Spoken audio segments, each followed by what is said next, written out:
একটা দেশ, একজন প্রেসিডেন্ট আর এক রাতের মধ্যে ঘটে যাওয়া এমন একটা ঘটনা যা কাঁপিয়ে দিয়েছে পুরো বিশ্ব।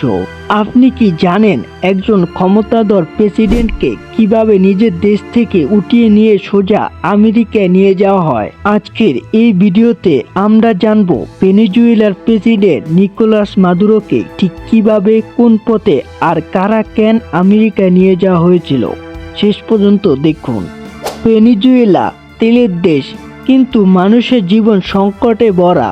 নিকোলাস মাদুরো বহু বছর ধরে ক্ষমতায়, কিন্তু যুক্তরাষ্ট্রের সাথে তার সম্পর্ক ছিল চরম শত্রুতাপূর্ণ।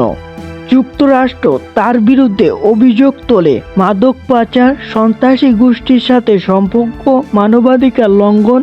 কিন্তু প্রশ্ন একটাই, একজন প্রেসিডেন্ট, নিজের সেনাবাহিনী, নিরাপত্তা বাহিনী থাকা সত্ত্বেও তাকে কিভাবে ধরে নিয়ে যাওয়া হলো? এই অপারেশন একদিনে হয়নি, মাসের পর মাস, বছরের পর বছর চালানো হয়েছে গোপনে নজরদারি। বলা হয় ভেনেজুয়েলার ভিতর থেকে কিছু উচ্চপদস্থ কর্মকর্তা গোপনে আমেরিকার সাথে যোগাযোগ রাখেছিল। গোপন বৈঠক, satellite tracking, phone call monitoring, মাদুরের প্রতি মুভমেন্ট নজরে রাখা হয়েছিল। শেষ পর্যন্ত ঠিক হয় এক রাত, একটি সুযোগ, একটি নিখুঁত পরিকল্পনা। রাত গভীর, কারাকাস শহর ঘুমিয়ে। মাদুরো তখন একটা নিরাপদ সরকারি ভবনে ছিলেন, এমনটাই দাবি করা হয় কিছু প্রতিবেদনে। হঠাৎ বিদ্যুৎ বিভ্রাট, যোগাযোগ বিচ্ছিন্ন, নিরাপত্তা বাহিনী ভিতরে বিভ্রান্তি। ঠিক তখনই কালো রঙের কয়েকটি গাড়ি নীরবে ভবনের পিছনে ঢুকে পড়ে।